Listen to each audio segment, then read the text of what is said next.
अस्सलाम वालेकुम फ्रेंड्स। 18 अगस्त 1834 को नॉर्थ अमेरिका के एक स्टेट सैनालोवा डिलेविया मैक्सिको में दुनिया की एक ऐसी अजीब सूरत रखने वाली एक लड़की का जन्म होता है जिन्होंने आगे अपनी लाइफ में कई तकालीफ देखी। जी हाँ दोस्तों, इनका नाम था जूलिया पास्त्राना। इनको मालूम नहीं था कि ये बेराम दुनिया आगे जाकर इनको किन तकालीफ से गुजारेगी, बल्कि इनको तो कई साल तक कब्र भी नसीब नहीं होगी। दोस्तों, हम सब सोच भी नहीं सकते कि आखिर इस लड़की ने कितने जुल्म बर्दाश्त किए। ये वो दौर था जब लोग गुर्बत और तंगदस्ती की वजह से अपने बच्चे तक भेज देते थे। बदकिस्मती से जूलिया की आज़ाइश भी एक ऐसे ही दौर में हुई। ये वो दौर था जब लोग लाइट के बजाय मोमबत्तियां जलाया करते थे। ये वो दौर था जब लोग कार के बजाय घुड़सवारी का इस्तेमाल करते थे। जूलिया के जन्म के बाद मालूम पड़ता है कि जूलिया कुछ ऐसे कॉम्प्लिकेटेड बीमारियों में मुब्तला थी जो कि उस दौर में लाइलाज मानी जाती थी। इन बीमारियों में जूलिया को हाइपरट्राइकोसिस था, जिसमें इंसान के शरीर के उन हिस्सों पर बाल आ जाती हैं जहाँ अमूमन बाल आते ही नहीं, जैसे कि फेस पर ज़्यादा घने और स्ट्रेट बालों का आना। और दूसरी बीमारी जिंजिवल हाइपरप्लेशिया थी, जिसमें होंठ और मसूड़े इतने बड़े हो जाते हैं कि इंसान की लुक चेंज हो जाती है। इन बीमारियों के इफेक्ट की वजह से जूलिया को कई नामों से पुकारा जाता था, जैसे कि baboon lady, nondescript and the happy women, यानी कि गोरिल्ला की तरह दिखाई देने वाली लड़की।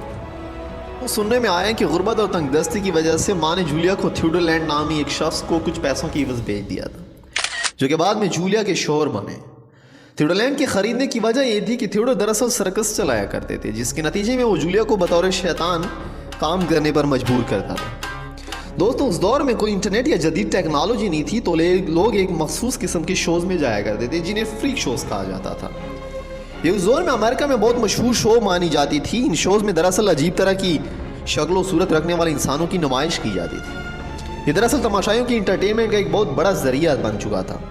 जूलिया की इंतहाई काबिल और नरम दिल लड़की थी और उन्हें कई ज़बानों पर अमूर भी हासिल था। ये सब करना जूलिया के लिए इंतहाई तकलीफ दे था, मगर जूलिया की मजबूरी थी ये सब करने की। दोस्तों, थ्यूडर नामी ये शख्स एक इंतहाई लालची इंसान था। उसने सोचा क्यों ना इस कारोबार को बढ़ाया जाए और जूलिया की तरह कई और बच्चे पैदा किए जाएं, जिससे मेरे कारोबार में कई गुना इजाफा हो जाएगा। दोस्तों, इस तरह थ्यूडर ने जूलिया से शादी करने का फ़ैसला कर लिया और जूलिया ने भी इस फैसले को इसलिए जो है वो कबूल किया कि थ्यूडर उनसे प्यार करते हैं, जबकि हकीकत इसके बिल्कुल बरक्स थी। थ्यूडर चाहते थे कि उसका बिजनेस बढ़े।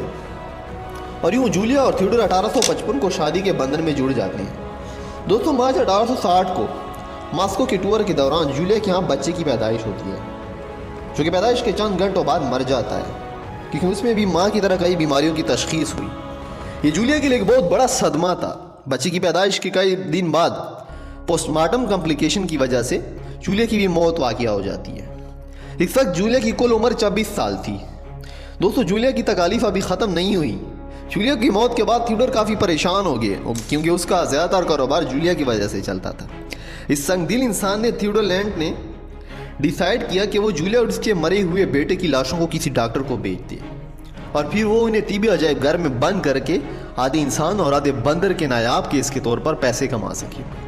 और आखिरकार थ्यूडर ने जूलिया और अपने बेटे की लाशों को मॉस्को यूनिवर्सिटी के एक प्रोफेसर सुक्लो को बेच दिया, जिन्होंने आगे एक टेक्निक टैक्सोडर्मी के ज़रिए जूलिया और उसके बेटों की लाशों को ममीफाई किया।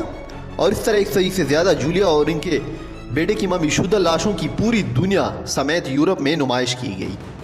कारोबार की निस्बत से जूलिया की लाश कई मरतबा चोरी भी की गई। तारीख बताती है कि एक दफ़ा जूलिया एक स्टोर रूम से बरामद हुई। जूलिया की लाश एक पुरवकार तकरीब के साथ इनके होम टाउन सैनालोवा में दफनाया गया। और इस तरह जूलिया के मरने के 150 साल बाद जूलिया चैन की नींद सो सकी। दोस्तों, कुछ लोग मौत के बाद भी कई तकालीफ बर्दाश्त करती हैं और जूलिया बदकिस्मती से उनमें से एक थी। दोस्तों, जूलिया की ज़िंदगी के इस सफ़र से हमें क्या सबक मिलते हैं और आप क्या राय रखते हैं, नीचे कमेंट सेक्शन में ज़रूर अपनी राय दीजिएगा। और ऐसी इन्फॉर्मेटिव वीडियोस के लिए चैनल को सब्सक्राइब करना बिल्कुल भी मत भूलिएगा।